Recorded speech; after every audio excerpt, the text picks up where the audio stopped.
I come from a country where you are not allowed to drive a 15-year-old car, but our Air Force personnel are still flying 50 years old fighter jets. नमस्कार साथियों, मैं हूं भावेश गुजराती और आप देख रहे हैं भावेश सेज। ये वो मंच है जहां देश के असली मुद्दों पर बिना डर के, बिना लाग लपेट के बात होती है।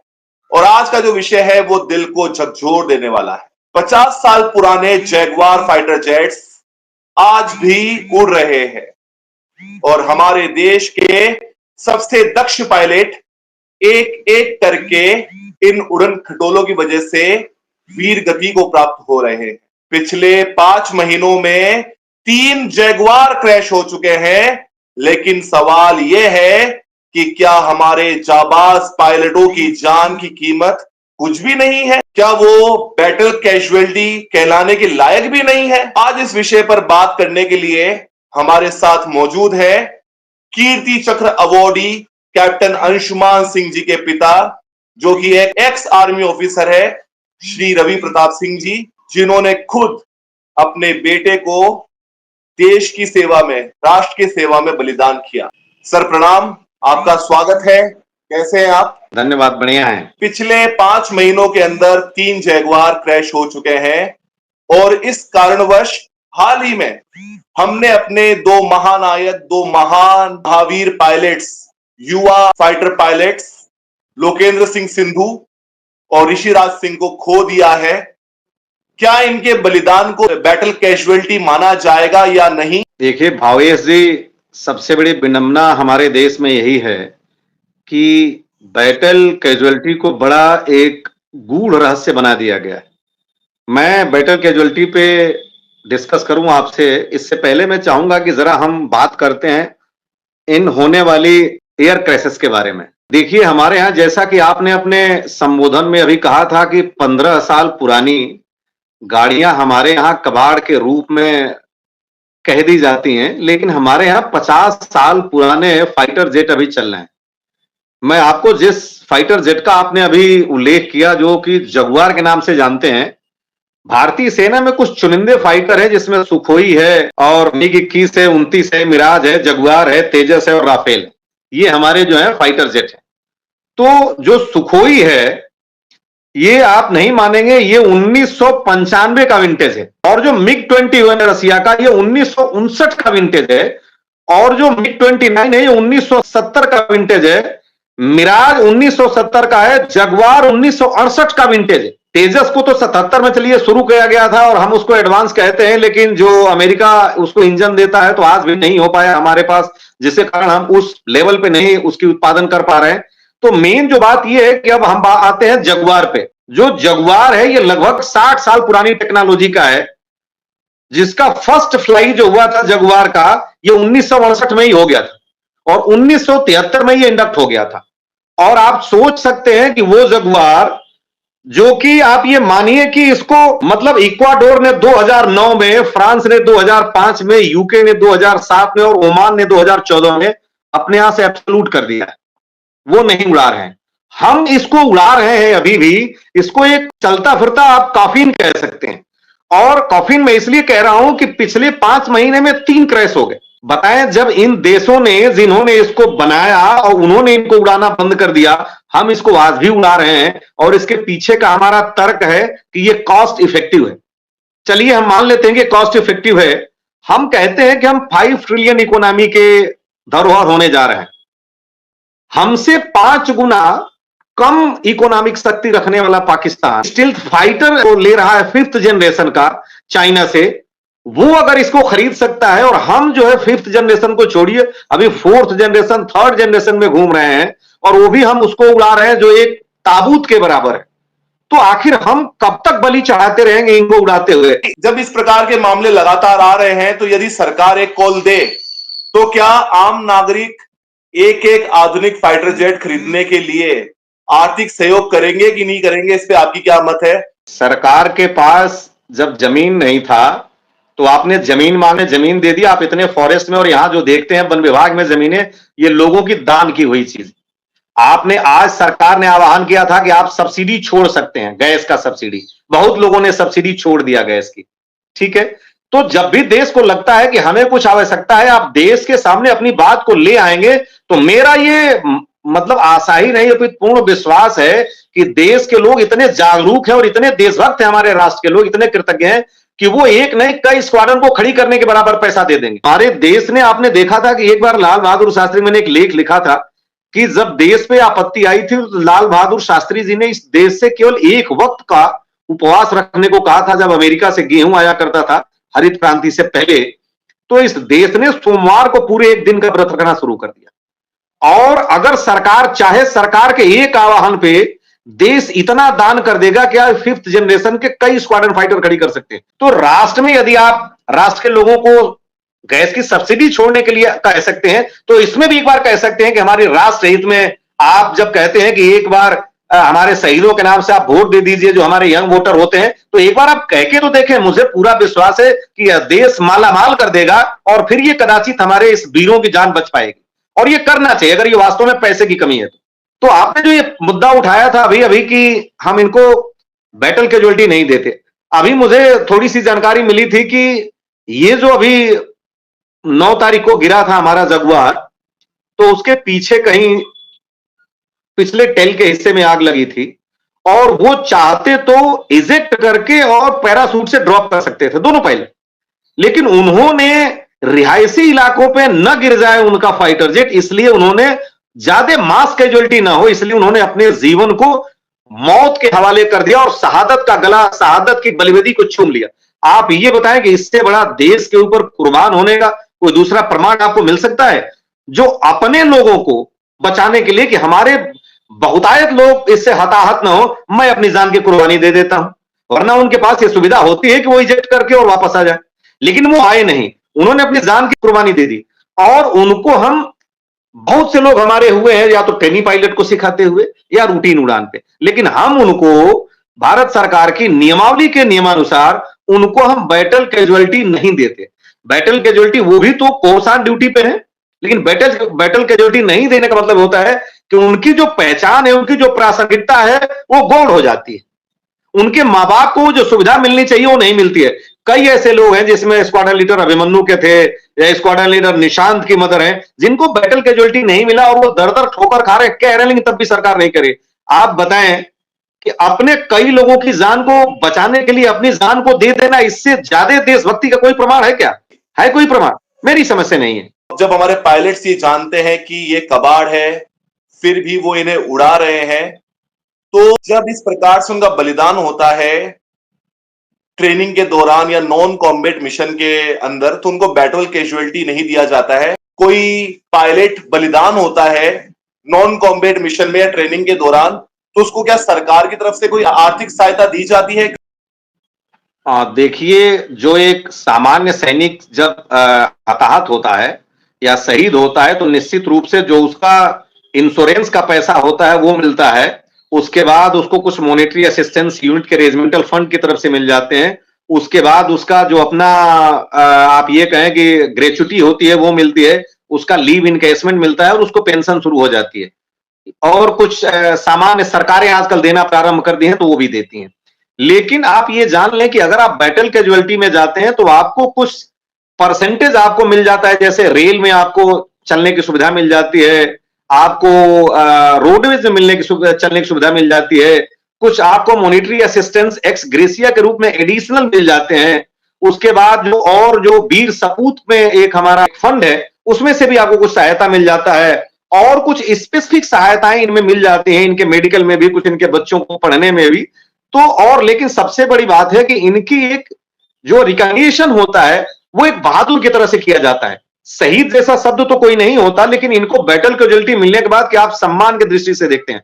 और वास्तव में हमारे पास जो बैटल हुआ है, ये बैटल तो 47 में, 62 में, 65 में, 71 में, उसके बाद आप थोड़ा सा कहें कि एक जो 99 में बैटल तो यही हुआ। इसके बाद तो आप ऑपरेशन में जाते हैं, आप ऑपरेशन मेघदूत में चले जाएं, ऑपरेशन रक्षक में चले जाएं, ऑपरेशन रीनो में चले जाएं, कुछ इनके टर्म्स एंड कंडीशन है जिनमें आप इनको देते हैं। लेकिन आप ये बताएं कि आपकी पोस्टिंग है किसी पीस एरिया में और आप वहां पे अपने किसी ट्रेनी पायलट को सिखा रहे हैं और आपकी तकनीकी खराबी के कारण आपने अपनी जान को जोखिम में डाल दिया और अपनी जान को आपने दे दिया मां भारती के ऊपर, तब भी आपको वो इज्जत नहीं मिलता जो कि केवल आपकी यूनिट अगर पोस्टेड होती किसी फील्ड में और आप एक सामान्य काम के लिए जाते, मान लीजिए कि आप किसी को वहां पे ट्रेनिंग कराने जाते या किसी को लॉजिस्टिक सपोर्ट के लिए जाते, तो उस समय आपका अगर ये जेट क्रैश हो जाता या हेलीकॉप्टर क्रैश होता, तो उस समय आपको दे दिया जाता है, लेकिन इस सिनारियो में आपको नहीं दिया जाता।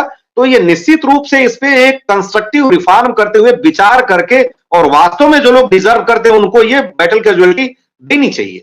इस प्रकार के पुराने उड़न खटोलों को उड़ाने के दौरान क्या युवा ट्रेनी पायलट के मन में डर, शंका या झिझक की भावना उत्पन्न होती होगी?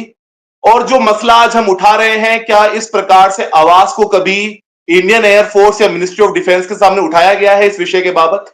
देखिए, अपर लेवल में इस पे बात जरूर हो रही होंगी, लेकिन हमारे यहाँ सेना की एक बहुत खूबसूरत परंपरा है कि आप जो भी आपके कंसर्न है विद इन द लिमिट आप उठाते हैं। कोई पायलट जिसको ये जिम्मेदारी टास्क असाइन किया जाता है वो डिनाई नहीं करता है। सेना एस मैन है, नो कभी नहीं कहती अपने राष्ट्र पे कभी भी आवश्यकता पड़ने पे। तो जब भी उस ट्रेनी को भेजा जाता है उसको भी पता है और जो उसको सिखाने के लिए जा रहा है वो तो एक दक्ष पायलट होता है, उसको भी पता है कि इसमें खामियां हैं, इतना पुराना विंटेज है। लेकिन हमारी सेना की यही अच्छाई है कि आप जो भी जिम्मेदारी जिस व्यक्ति को देते हैं वो बखूबी निभाता है। वो आने के बाद इसकी परेशानियों को जरूर डिस्कस करता होगा या करता है, लेकिन जब भी आपने उसको टास्क असाइन कर दिया तो उसको डिनाई नहीं करता है। और निश्चित रूप से ये मंत्रालय के लेवल पे और बड़े अपर लेवल पे इस पे बातचीत जरूर चलती होंगी। मैंने जैसा कहा कि कई चीजें उसके साथ होती हैं देश के पास कि हम क्या बचाना चाहते हैं और क्या करना चाहते हैं, क्या इसके पीछे वास्तविक कारण है। जो पब्लिक डोमेन में है उसको तो जो हम समझ सकते हैं वो यही है कि कास्ट इफेक्टिव है, वरना छोटे छोटे देश जैसे आप ये कहें कि वो ओमान है और इक्वाडोर है, अगर ये अपने आप से फेज आउट कर सकते हैं और अगर इसको मान लीजिए कि फ्रांस और यूके कर सकता है अपने हाथ से फेज आउट, जिन्होंने मिलकर इसको बनाया था, तो हम इसको क्यों नहीं कर सकते। आखिर हमें अपने एयरफोर्स को स्ट्रेंथन करने के लिए हमें फाइटर जेट चाहिए और वो फाइटर जेट आप खरीदें, आपको किसने कहा। पैसे की कमी है, आपके पास 5 ट्रिलियन इकोनॉमी होने जा रही है, आप नहीं है तो आप देश को कहें कि हमारे ये उड़न खटोले हैं, ये मौत के बराबर है, देश आपको दान कर देगा। आप याद रखें कि राष्ट्र के लिए कोई भी देश हो, कोई भी नागरिक हो, वो सदैव तत्पर रहते हैं देने के लिए। इसमें कोई बुराई नहीं है कि आप अपने राष्ट्र के सामने ये सच्चाई लाएं, बनिस्पत इसके कि आप इन उड़न खटोलों को उड़ा करके क्रैश हो और हमारे जो जाबाज पायलट है वो भी जाएं। रवि प्रताप सिंह जी, मेरी एक पुरानी बाइक है और जब मैंने प्रयास किया कि उसको मैं ठीक कराऊं तो उसके स्पेयर पार्ट्स कहीं पे भी नहीं मिले। मैं पूरा शहर घूमा, बोला गया कि अब ये मॉडल बंद हो चुका है, इसके स्पेयर पार्ट्स अब उपलब्ध नहीं है। ठीक उसी प्रकार से मेरे मन में प्रश्न उत्पन्न हो रहा है कि जैगवार, मिग ऐसे पुराने एयरक्राफ्ट की स्पेयर पार्ट्स की उपलब्धता कितना बड़ा चैलेंज है, इनके मेंटेनेंस कितना बड़ा चैलेंज है, मैं आपसे जानना चाहता हूं। क्या इनके स्पेयर पार्ट्स उपलब्ध हो जाते हैं या ये परेशानी का सबब बनता है? नहीं नहीं, जिन कंपनियों से ये लिए गए हैं इनके साथ टेक्नोलॉजी साझा करके, और टेक्नोलॉजी साझा तो कंपनियां बहुत करती नहीं है, लेकिन उनके साथ जो कॉन्ट्रैक्ट होता है तो ये कंपनियां अभी बंद नहीं है, ये एडवांस जनरेशन की विमानें बना रही हैं। जब एडवांस जनरेशन की ये विमान बना रही है तो निश्चित रूप से अपने यहाँ लगने वाले कल पुर्जों में इनकी जो आवश्यकता है उसकी पूर्ति वो करती हैं, इसकी आवश्यकता नहीं है। ये हमारे, आप ये सोचें कि ये उस समय के जनरेशन 1 के मोबाइल है जब हम कीपैड रखते थे। अब आप ये बताइए कि 5G चला रहे हैं, जब उस समय आप सिर्फ वॉइस का ट्रांसमिशन करके बात करते थे। अभी भी आप गरीब जो लोग हैं रिक्शा चलाने वाले हमारे भाई या बहुत से आप देखेंगे कि वो कीपैड का इस्तेमाल करते हैं। आप बताएं कि एक कीपैड का इस्तेमाल करने वाला मेरा भाई हमारे और आप जैसे बैठ करके लाइव वीडियो शूट कर सकते हैं क्या? ये इसी जनरेशन की देन है कि हम लाइव वीडियो शूट कर पा रहे हैं, हम आप एक दूसरे से वीडियो पे बात कर रहे हैं, हम आप एक दूसरे से मैसेज को ट्रांसमिट कर रहे हैं और हम आज पूरे ग्लोबल वर्ल्ड को ग्लोबल विलेज बना चुके हैं। तो वो चीजें निश्चित रूप से जैसे मार्केट में आज वो मोबाइल उपलब्ध है, इनके स्पेयर पार्ट्स भी उपलब्ध हैं। अब केवल रही है बात कि हमारी ये परचेजिंग पावर के ऊपर है कि हम कितना जल्दी इसको ले करके और अपने आप से फेज आउट करके हम स्टेट ऑफ आर्ट जो टेक्नोलॉजी है उससे अपने आप को परिपूर्ण कर पाते हैं। एक बार फिर से मैं आना चाहूंगा कि जो शांति का समय होता है, पीस टाइम होता है, उस टाइम पे जो कैजुअलिटी होती है उन सैनिकों के साथ सही सुलूक नहीं किया जाता है। तो इस पे आप कोई विजन देना चाहें, इन सैनिकों के साथ किस प्रकार का व्यवहार होना चाहिए, इनके परिवार के साथ किस प्रकार से व्यवहार होना चाहिए? देखिए, यदि आप शहीद होते हैं, आपकी ड्यूटी एट्रीब्यूटेड है आर्मी के लिए, आपकी ड्यूटी एट्रीब्यूटेड है आर्म फोर्स के लिए, तो आपको वही सम्मान मिलना चाहिए। जब आप अगर कोर्स ऑन ड्यूटी पे जा रहे हैं, आपका सर्विस अगर एट्रीब्यूटेड है आर्म फोर्सेस के लिए, तो आपको वही सम्मान मिलनी चाहिए। आपका जो एक्ट है, ये अगर करेजियस है और आपने अगर दिलेरी से काम किया है, देश के ऊपर आप न्यौछावर हुए हैं, तो ये नहीं देखना चाहिए कि आप लड़ाई में है या आप शांति काल में है। इनका समय शांति काल का जरूर है, लेकिन आप बहादुरी जैसे हमारे यहां अगर लड़ाई होती है तो परमवीर चक्र, महावीर चक्र और वीर चक्र दिए जाते हैं। समानांतर शांति काल में आप अशोक चक्र, कीर्ति चक्र और शौर्य चक्र देते हैं। तो वीरता पूर्वक जो प्रदर्शन आपका होता है वो आपको इन चक्रा सीरीज का पुरस्कार दिलाता है। आप लगभग तुलना बराबर का करते हैं। ठीक इसी प्रकार से यदि आप घर गए हैं, किसी ऐसे एक्सीडेंट में आपका मौत हुआ है जो कि आर्मी को एट्रीब्यूट नहीं, आर्म फोर्सेस को एट्रीब्यूट नहीं करता, तब आप चाहे जो भी कहें, लेकिन जो वास्तव में मां भारती के ऊपर कर्म करते हुए, कर्तव्य करते हुए देश हित में अपने जान को देते हैं, उनके साथ तो वही व्यवहार होना चाहिए जो बिल्कुल शहीदों के साथ होता है, और वो they must be deserve to get battle casualty certificate. जब इस प्रकार की विमान दुर्घटनाएं होती है तो इसकी जिम्मेदारी कैसे तय की जाए?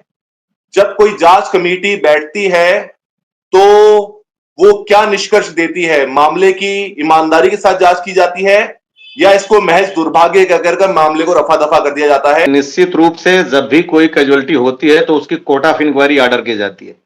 कोर्ट ऑफ इंक्वायरी ऑर्डर के बाद फैक्ट जब आपके पास आ जाता है, उसके बाद एक जब बहुत ज्यादा होती हैं तो इस पे एक समिति भी बनाई जाती है और कई समितियां बनती हैं, वो अपना रिपोर्ट सरकार को देती हैं, लेकिन सरकार जो मुफीद लगता है वो सरकार एक्सेप्ट करती है। बाकी समितियां केवल बस्ते में जा करके और वो उनका इतिश्री हो जाता है, कोई नहीं आता। आप देखिए 1861 का पुलिस मैनुअल एक्ट है जो आज तक रिफॉर्म नहीं हुआ। हमारे यहां जो आर्मी एक्ट है, आर्मी रूल है, वो बदस्तूर पुराने जारी हैं। आप ये मान के चलें कि हमारे यहां समितियां बनती हैं, वो अपनी रिपोर्ट्स को देती हैं, लेकिन सरकार को अगर लगता है कि इसमें उनको कुछ लाभ है तो वो उसको कुछ हिस्से का अनुपालन कर पाती हैं। लेकिन बहुधा होता यह कि समितियों का गठन होता है, उनका निष्कर्ष आता है, होता उस पर कुछ नहीं है। जरूरत है कि उस पर होना चाहिए। राष्ट्र के जो प्रणेता हैं, राष्ट्र के जो चिंतक और सृजक हैं, उनको इस पे सोच करके और सही निर्णय लेना चाहिए। और हमें देखिए, कहा जाता है कि बन के तिनके बिखर गए वो लोग वक्त पे जो संभल नहीं पाए।